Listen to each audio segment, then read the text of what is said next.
Hello and welcome back to the Deep Dive.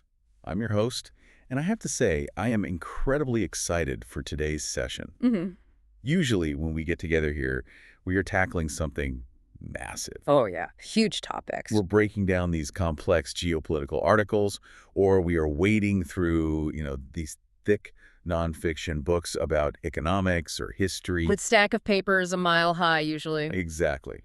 But today's a little different. Today, we are looking at a single piece of paper, a simple dialogue. It is a refreshing change of pace, isn't it? But, Sure. I always say that sometimes the most profound insights, the really interesting things about human nature, they don't come from academic textbooks. No, not at But all. sometimes they come from the simplest conversations. Exactly right. And that's what we have. We are looking at a transcript from Easy Conversation English. Right. It's a dialogue between two characters, Emily and Paul. Now, on the surface, if you just, glance at it, it looks like a basic chat about what they do every day. Very basic, yeah. But we aren't here to just glance. We are here to deep dive. And when you actually start to peel back the layers, this isn't just a chat. It is, well, it's a case study. It is. It's a collision of two completely different worlds. It really is. It's the classic battle of personalities. On one side, you have the structure, the discipline, the early bird, that's Paul. Right. And on the other side, you have the creative flow, maybe a little chaos, the night owl. And that's Emily. That's Emily. Yeah. And our mission today really is to explore that divide. We want to see how two people can live such different lives all within the same 24-hour period. And we have a second mission today, right? This is a bit of a special deep dive because our source material is actually designed for English learners. That's a great point. So we're going to tailor our conversation today to match that. We're going to slow down just a fraction. We are going to try to articulate our ideas really clearly. Yeah. And we're going to obsess over the vocabulary. Precisely, because the text gives us these specific definitions and even spellings for key words. And we aren't just going to skip over them. No? We are going to unpack them. We are going to spell them out, literally, and discuss why those specific words were chosen. So if you are learning English or, if you just love analyzing the way people talk and live, you are definitely in the right place. Absolutely. So let's set the stage. The overarching topic today is daily routine. Daily routine. It's a phrase we hear all the time, but let's look at how the text defines it. Paul, our structured character, he gives us a definition right at the start. Okay, what does he say? He says, a routine is simply the things you do every day. The things you do every day. That's it. It is your schedule. It sounds so simple when you say it like that, the things you do every day. But that word routine, that is the skeleton of our lives, isn't it? It really is. Let's make sure we have that down. That is U-T-I-N-E. routine. Routine. It is the framework. It is the checklist. And what I love about this source material is that it immediately shows us that not all routines are created equal. No, they are not. And that brings us to the first major divide in the text, the morning. The start of the day. The start of the day. This is where we meet Paul properly, and the text introduces him as an early bird. An early bird. I love that idiom. It comes from the saying, the early bird catches the worm. Exactly. It implies success, promptness, but in this context, it describes a biological clock, really. Paul isn't just waking up early because his boss told him to. No, it's a choice. The text says he loves the quiet of the morning. That is a crucial psychological detail, isn't it? He loves it. He finds pleasure in it. And because of that, his wake-up time is consistent. Very consistent. The text tells us he wakes up at 6:00 a.m. And not just on weekdays. No.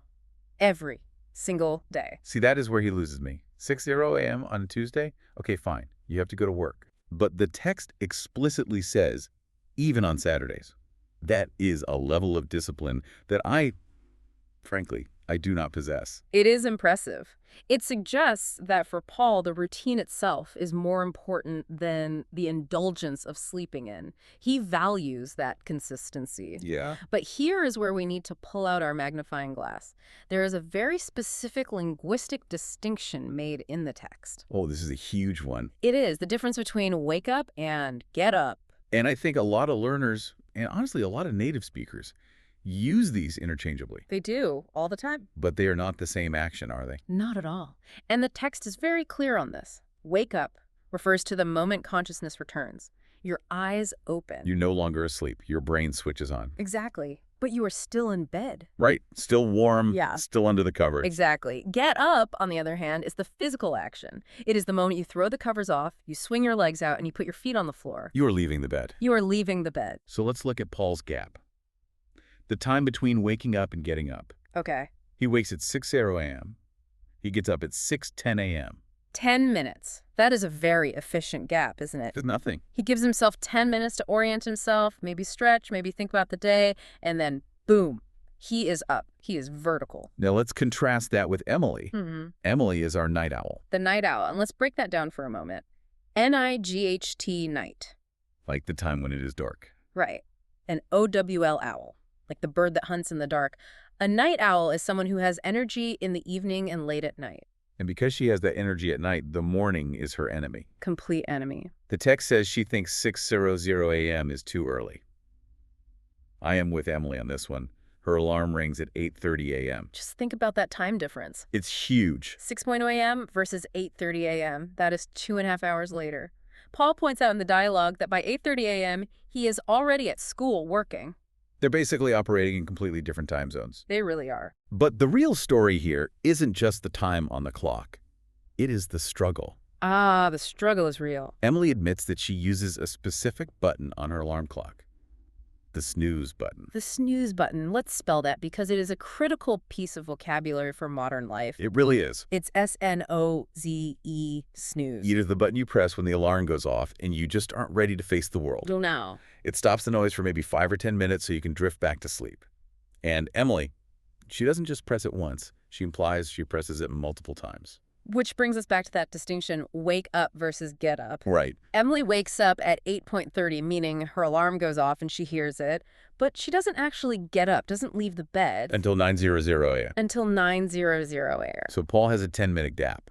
Emily has a 30-minute gap. A 30-minute gap. That 30 minutes it feels like lost time. It is half an hour of just fighting with yourself to stand up. It reveals so much about their personalities, though. Paul is decisive. Emily is, well, let's say resistant. Yeah, it's a good word for it. She wants to hold on to the comfort of the bed for as long as possible. And once they finally do stand up, the contrast continues immediately. The text tells us the very first thing Paul does. He makes his bed. Of course he does. Yeah. This is such a Paul thing to do. Why does he do it? He says it makes him feel organized. Organized. Think about that word, O-R-G-A-N-I-Z-E. Organized. It means things are in their correct place. Right. So by making his bed, he is starting his day with a small victory. He has accomplished a task. He has created order out of the chaos of his sheets. It sets the tone, doesn't it? He is telling his brain, we're in control today. Exactly. Whereas Emily, who just spent 30 minutes hitting snooze, she is already behind schedule. She doesn't mention making her bed. She's probably running to the bathroom or the kitchen. Which leads us perfectly into the next segment of their routine. They are up, they are moving, now they need fuel. Part 2, fueling the day. The great breakfast and beverages debate. And again, we see the divide. Paul heads to the kitchen. And what is his drink of choice? Coffee. The classic caffeine hit. He makes a cup of coffee. Coffee is functional energy, right? It wakes you up. It is the fuel of the early bird. For sure. But Emily. Yeah. She makes a different choice.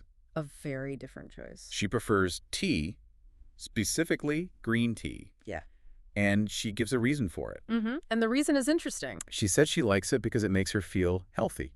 That is an interesting distinction in motivation. Paul drinks coffee for the energy, the utility. Yeah, the function. Emily drinks green tea for the feeling of wellness, the health aspect. It's a softer, perhaps more mindful start, even though she is rushing. Speaking of rushing, let's talk about the food. This part of the text really resonated with me because it shows the consequence of that snooze button. Yes. Emily says she is always in a hurry. That is a great phrase for learners. In a hurry. It means you are moving fast because you do not have enough time. Because she spent that time sleeping. So because she is in a hurry, she said she doesn't have time for a big breakfast. No time at all. She might grab something small or maybe nothing at all. Contrast that with Paul. Paul has a whole philosophy about breakfast. He says, breakfast is the most important meal of the day. He is quoting the old adage there. And he practices what he preaches. He lists his menu. Right. It is not a grab-and-go bar. He eats eggs and toast. That requires cooking. He has to get out the pan, crack the eggs, toast the bread. And he has time for this. He has time because he got up at 6:10. And he explains why he does it. He says this meal gives him energy for the whole day. He is front-loading his energy. He is like a car filling up the gas tank before a long road trip. That's a great analogy. Emily is like a car driving on fumes, hoping to make it to the next station. It perfectly illustrates the planner versus the adapter. Paul plans his energy. Emily adapts to her lack of time. So they are up. Paul is caffeinated and fed. Mm-hmm. Emily is tea-drated. Is that a word? I don't think so, but I like it. Emily has had her tea and is rushing out the door. Now comes the journey. Part 3, the commute. Let's stop on that word for a second. Commute. Yeah, that's a good one. Commute. It is a very common word in English, especially business English. It simply means the trip from your home to your place of work. And the nature of the commute tells us so much about where they live. We find out here that Paul lives in a small town. And Emily lives in a big city. Polar opposites. It's complete opposites. Let's look at Paul's small-town commute first. How does he get to work? He walks. He says it is a 15-minute walk. A 15-minute walk. Now think about the sensory details he provides. He walks through a park. He mentions green grass and big trees. Mm-hmm. And he uses one specific adjective to describe the whole experience. Peaceful. Peaceful. Peaceful. Full of peace. Quiet. Calm. No stress. This aligns perfectly with his morning preference, doesn't it? He woke up early for the quiet. And now he walks to work in the quiet. He is extending that state of zen. It sounds idyllic, honestly. Yeah. A 15-minute walk under the trees, that puts you in a great mindset for work. But then we have Emily. Emily's commute is the polar opposite. She is in the big city. She says walking is too slow. Yeah, the city's big, distances are long. So she takes the bus. And she has a very specific complaint about the bus. She says it is always crowded. Let's spell that one. CROWDED. Crowded. Crowded. It means full of people, no space to move. It is the feeling of elbows in your ribs. Yeah. It is the feeling of someone breathing on your neck. Yeah. It is not peaceful. Not at all. In fact, she says it is so crowded that often she cannot sit down. She has to stand. But this is where I really admire Emily. We talked about her being an adapter. She is stuck on a crowded bus, standing up, probably tired because she went to bed late. But what does she do? She uses the time. She says she listens to music or she practices her English. She turns a negative situation, a crowded, uncomfortable commute, into a productive one.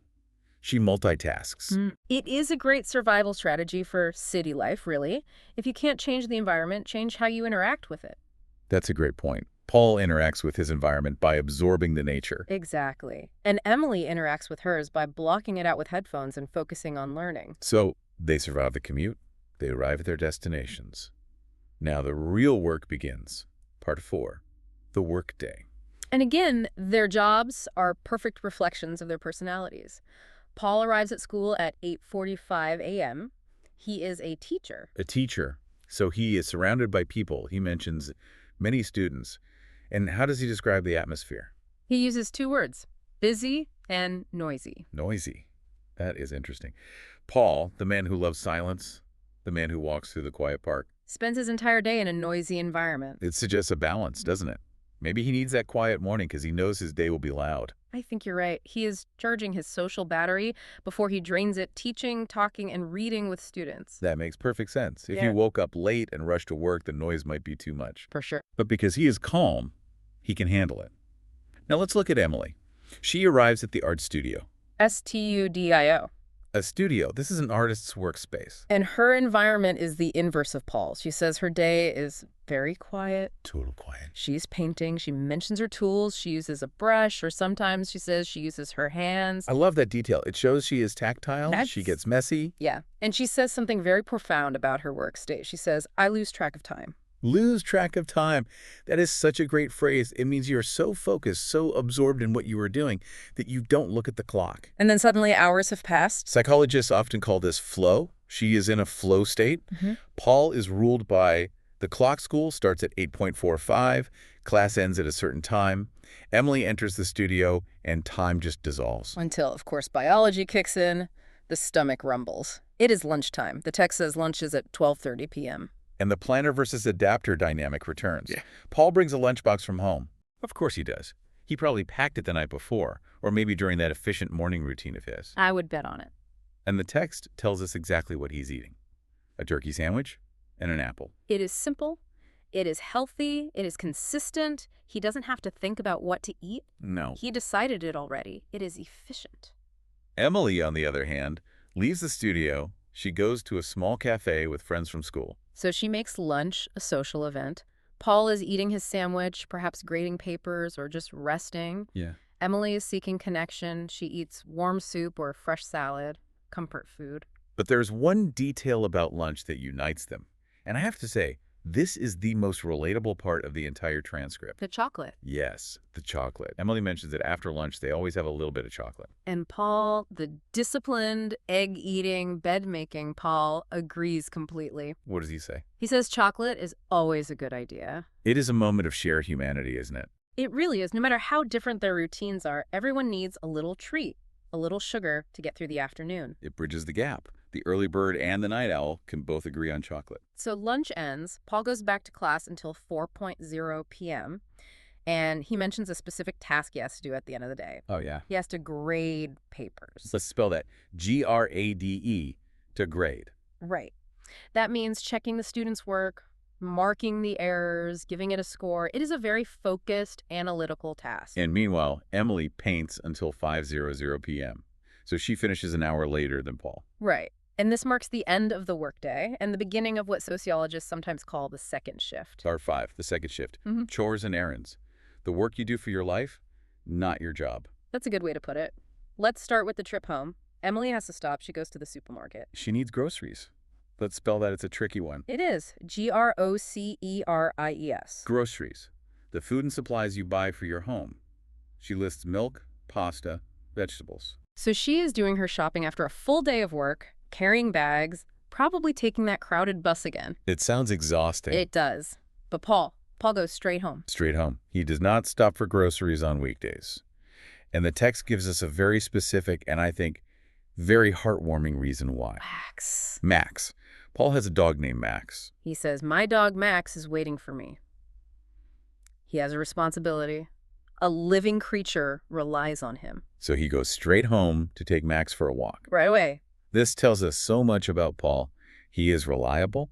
He puts the needs of his pet above his own errands. He saves the grocery shopping for the weekend. When he has more time.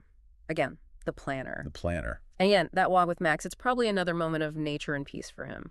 Another transition from the noisy school day back to his quiet home life. That's a great point. So they both eventually get home.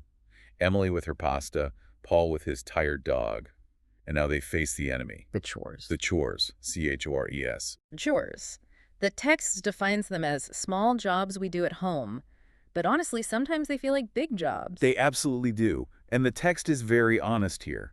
Neither Paul nor Emily loves chores. No. They both have one specific thing they hate. Paul hates the laundry. Laundry. L-A-U-N-D-R-Y. Washing clothes, drying them, and the worst part, Folding them. folding them. He hates it, but he does it Because he is Paul. because he is Paul. And Emily, she hates the dishes. She says washing the dishes is her least favorite thing. Which is funny because she eats out for lunch, so she saves on dishes there. True. But she cooks dinner pasta, vegetables, so the dishes pile up. Right. But they both agree on the outcome. Why do they do these chores they hate? For the reward. They agreed that after the house is clean, after the work is done, they can finally relax. R-E-L-A-X. Relax. The golden word. To rest. To stop working. And how they relax brings us right back to that core personality difference. The introvert versus the extrovert. This is part 6, the evening wind down. Let's look at Paul's version of relaxing. Okay. Paul sits in a quiet room. There's that word again. Quiet. It is the theme of his life. He reads a book. He listens to soft music. He's reducing stimulation. He had a noisy day with kids. Now he wants silence. He wants to turn his brain off or at least turn it inward. He wants to feel calm. Exactly. He recharges in solitude. That is the definition of an introvert. Now look at Emily. How does she relax? She watches a movie, so she engages with stories, visuals, sound, or, and this is key, she calls her friends. She picks up the phone. She wants to talk. She wants to laugh. She says explicitly that talking to friends makes her feel happy. She recharges through social connection. She spent the day alone in her studio in the quiet. Now she craves noise and interaction. That is the definition of an extrovert. It is a perfect balance, isn't it? Mm. Paul goes from quiet, noisy quiet. And Emily goes from sleepy, quiet, social. They are balancing their days perfectly to suit their needs. They really are. And then the day must end. We get into the final hygiene and bedtime routine. There's a funny little detail the text throws in here about toothbrushes. Did you catch that? I did. Paul uses a red toothbrush. And Emily uses the blue one. Yeah, It is a tiny detail, but it makes them feel like real people. it does. And then Emily mentions her clothing. She puts on pajamas. PAJAMAS pajamas, the clothes we wear to sleep. And she mentions they are soft and comfortable. Again, she is seeking that tactile comfort. Always.